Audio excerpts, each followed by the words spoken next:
Hey everyone, welcome back to Editing Basics. So in this video, I'm going to show you how to add outline in Picsart. So let's begin. First of all, open a Picsart application. So as you can see, there is a plus icon on the middle. Tap on this to create a new project or your older projects. So you can choose any of your photos that you want to edit. So in order to add outline, here on the bottom you can see there are different options. Scroll right until you find this option called border.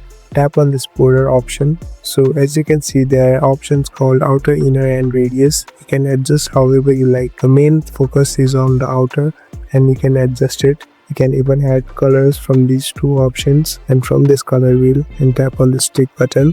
So as you can see, the color has been changed.